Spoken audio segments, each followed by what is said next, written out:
From the TWU Local 591 Union Hall, it's the Local 591 podcast with local President Gary Schaible. Join Gary and his guests as they discuss topics that impact and affect the careers and lives of union members. Take it away, Gary. Thanks, Tommy, for the introduction, and welcome back to the TW Local 591 podcast. I wanted to give you kind of some updates of what's going on around the local. I have Russ Dittmer here to help me with this, so thanks for coming, Russ. Thanks for having me, Gary. I thought today we'd do something a little different and just kind of update what's been happening in the local. And I think what we should probably focus on first is, can you give us an update on the association arbitrations that are going on right now? Let's start with the attendance policy. All right, so the attendance policy that was initially heard back in September 2022, they had a follow-up in December 2022 where they closed out the case. The arbitration briefs were submitted in early February. What a brief is, for those folks that aren't familiar with the process, it's kind of the old closing statements that we would do a lot of times live right there in front of the arbitrator. When the merger occurred, Americans started using a lot more attorneys. Attorneys are typically using arbitration briefs, so that's a lengthy closing statement. So those were submitted back in February. I would expect a decision somewhat soon on the attendance policy, if not by the end of this month in April, probably sometime in May. But right now it's just waiting on the arbitrator to write it. Alrighty. Well, the next arbitration that we want to probably look at is the holiday pay while on injury on duty, military leave, unpaid FMLA, etc. Okay, so that case was actually heard the first week of February. That is a case that, if those that aren't familiar, in order to get paid for a holiday, you do have to put in 80 hours in a month. There's a clause in there that says, for purposes of this paragraph, time spent on unpaid FMLA, military, and occupational injury leave shall count towards the 80-hour requirement. Somehow, American finds that, even though it says what it says, it doesn't mean what it says. So that was arbitrated, like I said, back in the first week of February. I would expect a decision probably sometime in the June, July timeframe. Alrighty, the next arbitration case that we're looking at is the immediately return to service. So you're probably going to need to explain what that is and then where it's at right now. Yeah, that's where aircraft maintenance, the work is being wrongfully outsourced to vendors and to other third-party outfits out there, where the word says immediately. Immediately, according to American, does not mean immediately. So initially that was scheduled for the end of April to be arbitrated. American requested a postponement on it. It's now scheduled for June 19th and 20th. Is it pretty typical for the postponement to be granted the first time around? Typically, yes. The last arbitration case that I can think of is the aircraft movement arbitration. That case, it was originally scheduled to go back for arbitration in the end of February. Instead, a clarification letter of agreement was worked out between the parties. It's now with the internationals, being the IM and TWU, for signing. And that letter is going to better define what work is required to be done by aircraft maintenance. Although I'll say this, that nothing prevents us from doing all the aircraft moves. All right, what about the numerous other grievance cases that are slated for arbitration? Well, Vice President Caruso, he's been requesting through the association channels for quite some time to get those cases arbitrated. I know there are many cases that are backed up that need arbitrators assigned to it, so that continues on. So that is a hot topic of ours to get these cases heard. Speaking of hot topics, how about maybe one that you're very familiar with, Russ, the seniority protests? I know you've kind of taken on this unsolved case. Yeah, a couple of years ago, Gary, the 2020 seniority protests after the JCBAs were ratified, those seniority protests kind of were hanging out there for a while. So I volunteered to basically organize them all and track them all and continue to pursue getting answers from the company and the association leadership on all of those 2020 seniority protests. One of the challenges, it seems, I'm going to look back a little bit and explain what happened with the original Javits integrated seniority decision, as well as what happened in 2020. So the original Javits recommendation back in 2016 essentially came up with a plan to integrate all of the different seniority lists. After the recommendation was accepted by the parties, at that point in time, there was a notice to all the memberships that there was a window of opportunity if you felt there was something wrong with that original Javits integrated list in 2016, that you were able to then protest it. It would be reviewed by both arbitrator Javits as well as his law firm, and they would make the ruling specifically on whether or not to grant your protest. Now, after that window closed, we continued to live under basically the two different contracts until we got to the point of the joint collective bargaining agreement. At that point in time, we were for the first time all working under the same agreement, and there was now a specific article in the new JCBA covering all of us when it comes to seniority. Once that happened, one of the provisions in Arbitrator Javits' recommendation was that there was in 2020, after the date of ratification, another protest window. But this seniority protest window is not like the ones we used to see in the old TW world. This protest window is from when the original Javits protest window closed in early 2017 until the date of ratification integrated seniority lists were published. That's the only seniority protests that were being considered in this 2020 group. Anything that happened prior to the Javits recommendation would not have even been considered. So just so I'm clear then, what you're speaking to with the Javits protest window, that wasn't really a contractual protest window, much like our old TW protests that were pretty much ended with the joint collective bargaining agreement being ratified. Exactly. This protest window in 2020 was actually a product of the Javits recommendation. He indicated that once a JCBA was ratified at that moment in time, if there was any change from the original Javits protest window to the integrated seniority list after data ratification, that was what he was providing all of the members at that moment in time. So to kind of summarize, so he's looking at changes between the 2017 posted list and the 2020 posted list. Exactly. And you mentioned now that there's been the change with the contractual version. Can you expand upon that a little bit more?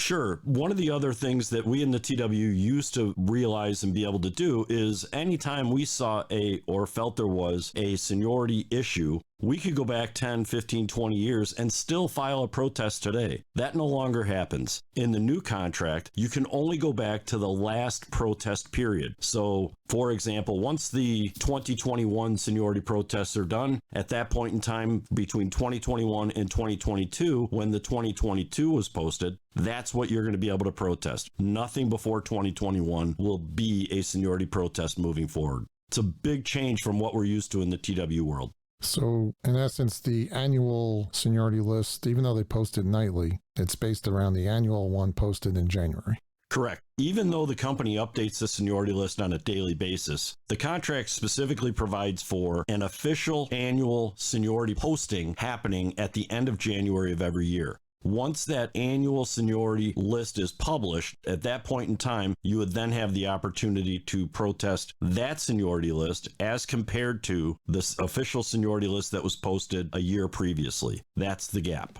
I know you mentioned you've been working on it. Do you have a time frame to when these protests would be given back to the members from 2020?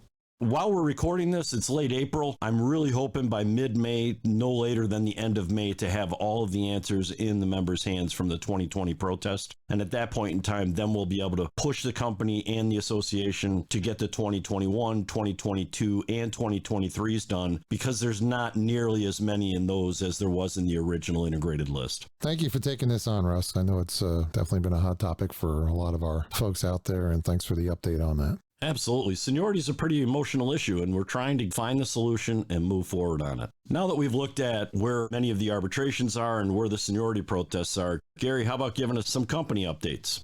So on kind of a good note, I can say that the safety program, something that we've been working on for quite some time, is headed to being much more robust if what's been discussed between the union and the company leadership comes to fruition. So hopefully we'll see some big improvements in safety, but that's still, time will tell.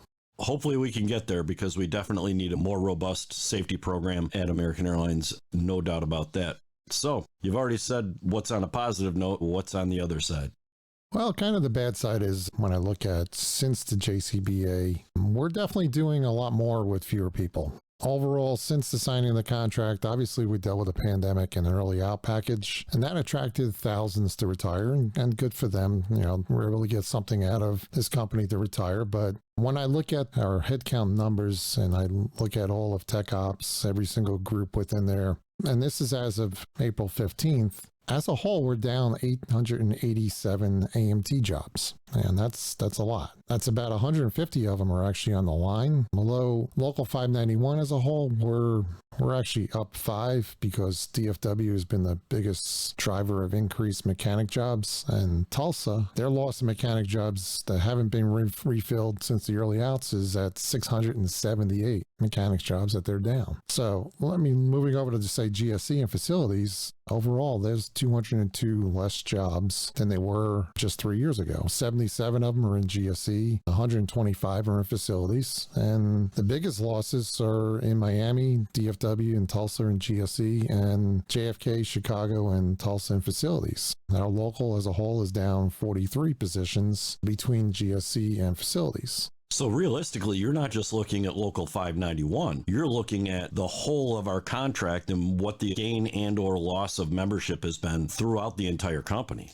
Correct. I look at that monthly, and I give this information to our RVPs to argue for headcount at all their bid meetings to let them know really exactly where we're at. When you add those two together, 887 and 202, we're closing in on 1,100 loss of mechanic jobs in 3 years. Is there a bright spot to look at? MLS, our stores folks, it's a total gain of 217. Nearly all of that is at DFW. They have put in the Central Fulfillment Center, which is driving a lot of jobs. As a local, like I say, we're up 190 positions. The other one, MTS, we're up 5 positions as a whole. But overall, as a local, we are up 192 positions across all of our groups that we represent. However, most of those numbers are very concentrated at certain stations and certain groups. So if it wasn't for a few stations, we would be down. So if you remove the AMT positions, add in Austin, Texas, DFW, and JFK, we would be down 188 positions in line maintenance. And that holds true in other groups. So why I say we're doing more with less people is the story. And that's a troublesome story. There's no doubt about that. Hey, the other thing that's been coming up lately, obviously because of the profit and loss announcements that are happening, profit sharing 2023. What's going on with that?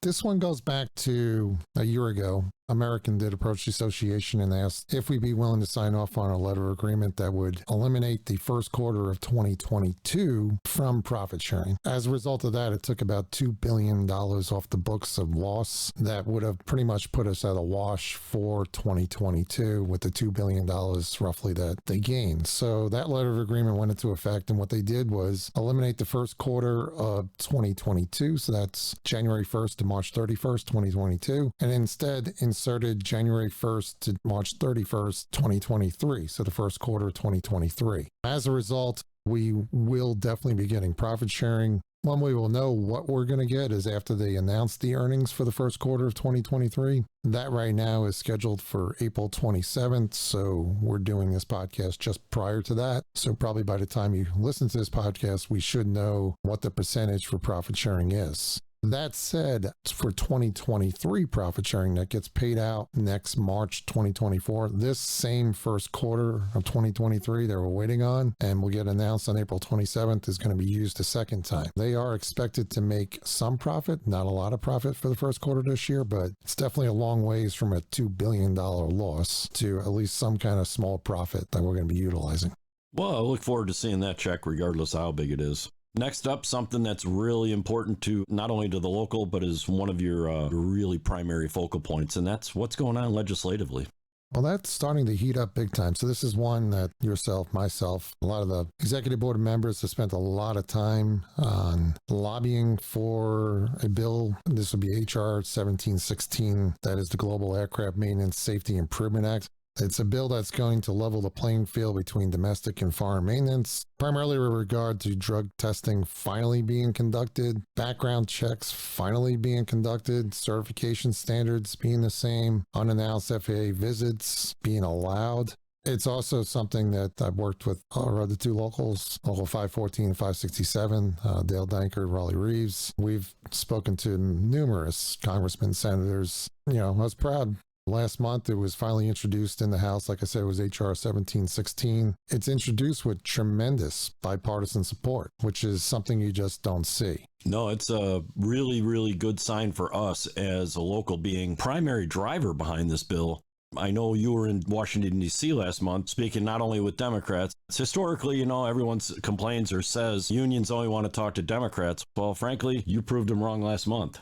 Yeah, so on the Senate side, all I spoke to was Republicans. We need their support. And when I look at this bill, well, a couple things. One, it's sponsored in the House by Marcus Molinari, who is a Republican out of New York State. It has 31 co-sponsors right now. If you take the sponsor and the co-sponsor, and there's 32 total, there's 16 that are Republican, 16 that are Democrat. Can't get more bipartisan than that. No, and you just don't see that in today's politics. So it's really something that we've been working on, trying to get folks to get on board, because this bill is about as pro-American, pro-U.S. job, pro-national security than you could possibly get, not to mention pro-safety. One thing I do want to speak to, it's stunning when you speak to folks in Congress, and this is where I encourage our members to do also. One of the things I consistently heard was, well, when the plane comes back from Hong Kong, comes back from China, well, don't you guys do a full inspection on it?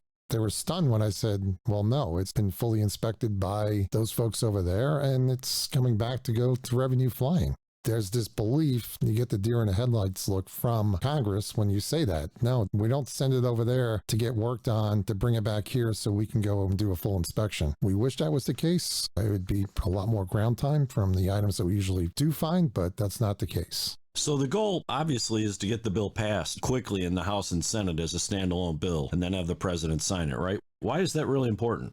Well, there's a couple things built in here. So one, in order to get it passed, we obviously need it introduced in the Senate. I do believe that is going to happen any day now, if it hasn't happened before this podcast actually goes out. We want to get it through both the House and the Senate, and then the president sign it to start the process of leveling the playing field.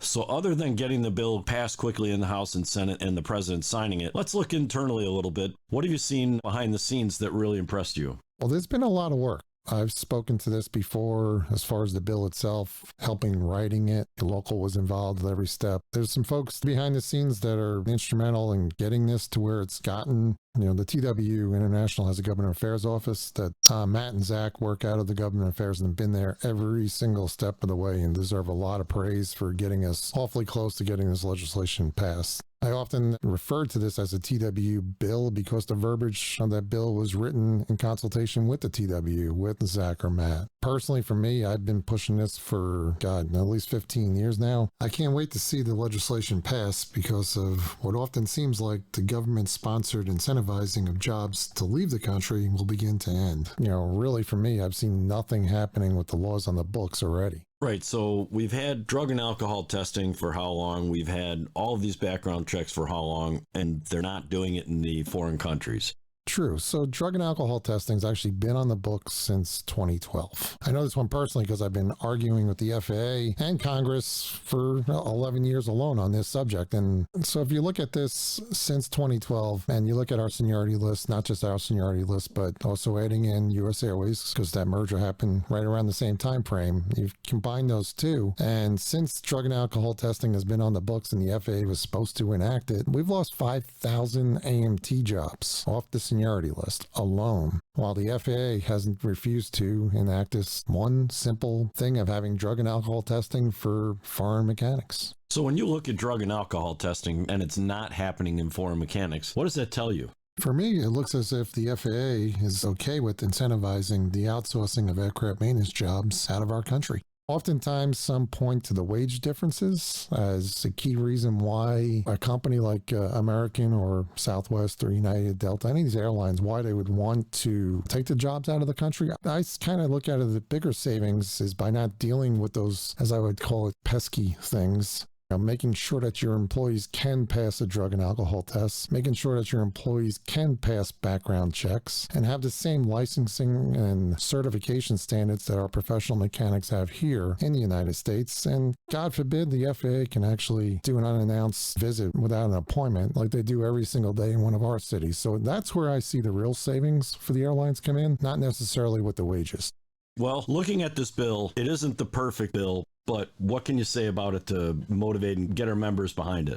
Well, it's not my dream bill. My dream bill would be a complete moratorium on foreign maintenance altogether, but I don't see any kind of bipartisan appetite for that. But our members do need to support this. When we start getting into a time frame of actually voting, we'll be sending out a lot of emails to get everybody on board to just contact your senators, contact your congressman, congresswoman, and just let them know you want them to support this. Last time around, we saw quite a bit of support. I believe it was close to 375, 376 votes in that ballpark from the House of Representatives. Well, there's 435, so that's a tremendous amount of support. But we did see where the support was lacking was around airports or near airline headquarters. So what I do see, and I think that for the members to speak to or to their congressman or congresswoman or senator on, it's real simple. This is common sense legislation that makes a foreign mechanic play in the same playing field as we do. In theory, it should lead to more maintenance and more jobs coming back to the United States. And like I said earlier, it's probably the most pro-worker, United States, pro-American, whatever pro you want to be on, and bipartisan bill that you're going to see. Excellent. Yeah, and it's also definitely pro-U.S. security, internal security. Yes. One for you, Russ. Looking at your recent look back, you included a lot of really important information about ASAP and the need to call the coordinators back if they text or leave you a voicemail. Can you give us a little more detail on what that all means? Sure. In Local 591, we have two primary ASAP coordinators, Harry Charalambos and Joe Absalon. When you submit an ASAP report, that doesn't end the process. Like I say in the look back that came out in late April, that's the beginning of the process. You're going to get a call from Harry or Joe. They're going to need more information. No matter how detailed your ASAP report is, there's going to be some detail that they're going to need, and they're going to want to hear from your lips exactly what happened and why you think it happened so that they can try to help solve the problem. Because frankly, the bread and butter of the ASAP program is really about improving safety for the airlines. There's also a facet of the ASAP program that, these details, this information, yes, normally they wouldn't get that without the non-punitive facet of ASAP, but realistically, the goal is to make a safer, better flying airline. And these two guys specifically, Joe and Harry, will absolutely be reaching out to you. You need to really focus on getting back to them quickly because they have a lot of ASAP reports that they're processing. They're doing a lot of investigations. They're doing MIAs all of the time. And when they call you and they have to call you 2 or 3 times, frankly, that's taking time away from some other member that may need their help. Yeah, with Joe and Harry, you can't find 2 more dedicated, finer professional individuals if you could for the program. If they're calling or texting you, there's something seriously wrong and you need to contact them. Let's make it real simple. I know there's been speaking to our reps in the training. You want to expand upon that a little bit?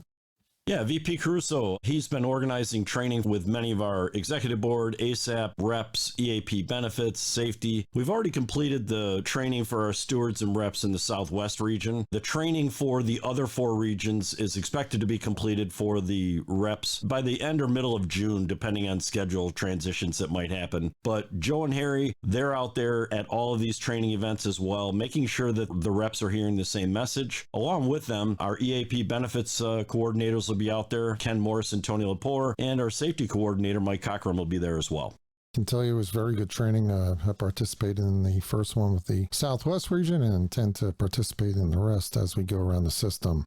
So, Gary, the next thing is one of these things that's starting to bubble up and people are starting to ask questions. Negotiations are less than 2 years away. What are we doing about it? Well, a few things. So, been having a lot of conversations between our local 514, 567, a lot of the folks that negotiated the last time until it became an executive negotiation where they were no longer part of the negotiations as far as in the room, physically in the room. So we've learned a lot from last time and learned a lot from what we don't want to happen. One of the things that we did do is we submitted some fundamental changes to the way negotiations or negotiations policy should be. The association constitution calls out how negotiations should be or should look. Negotiations constitution is also amendable. There's an amendment clause in it. And we are taking advantage of that and utilizing, the best practices that we saw or maybe worst practices that we saw to change the way we intend to negotiate going forward.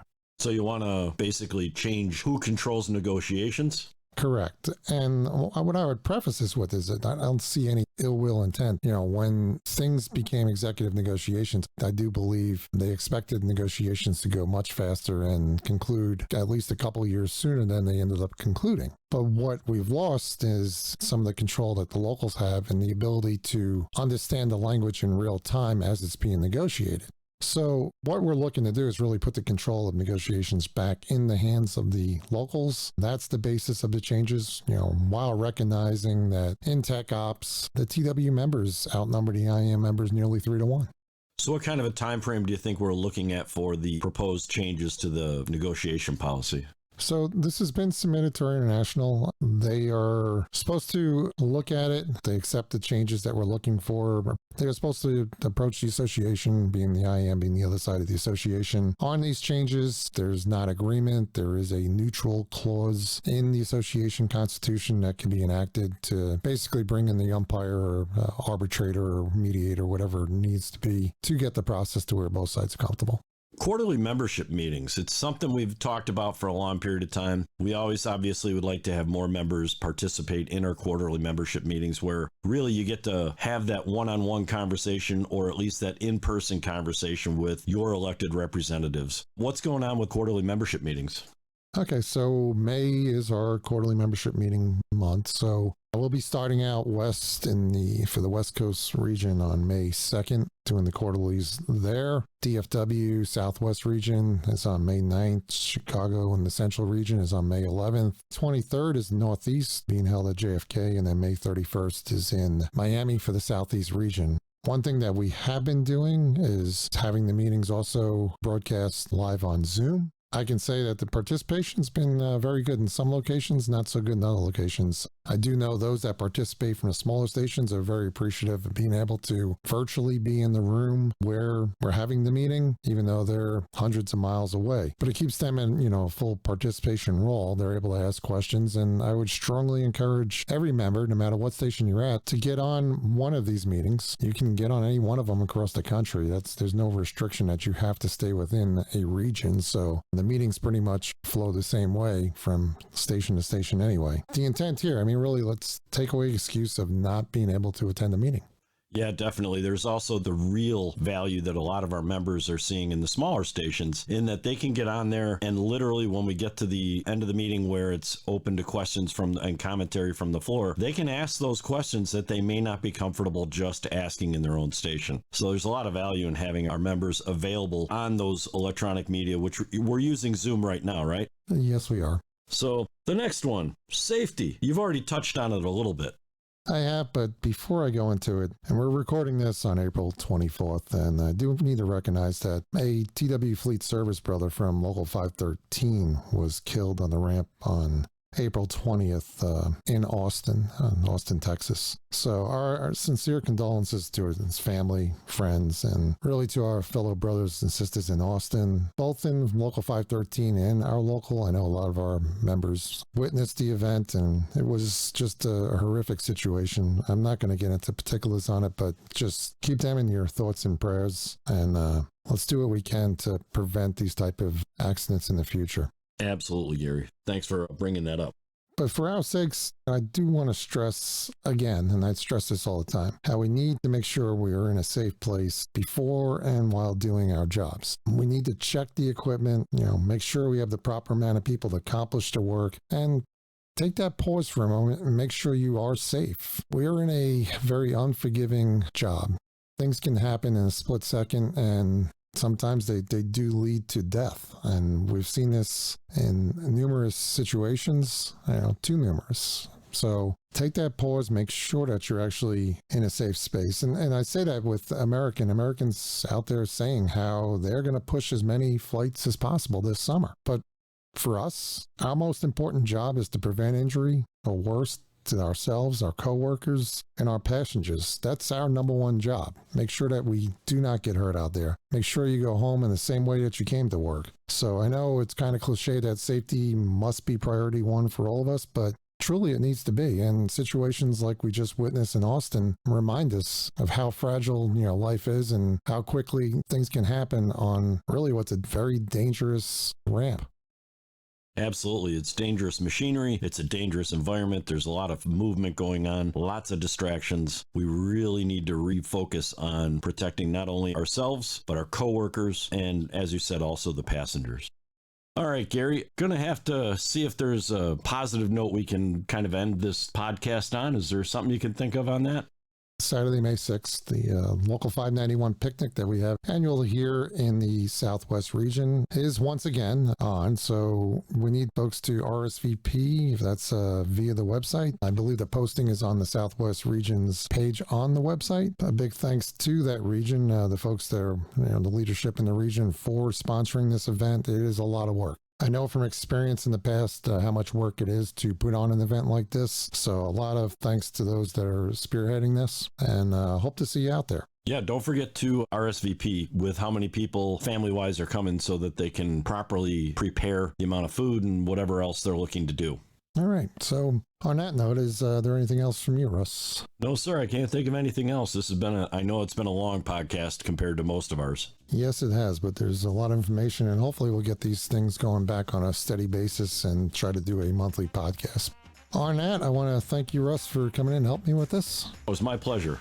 If there are any other subjects you'd like covered, please contact us at info@local591.com. As always, please stay safe, and we hope to see you at the membership meetings in May. Thanks for listening. Thanks for listening. For more information about TWU Local 591, go to local591.com. To comment on this or any of our podcasts, email us at info@local591.com.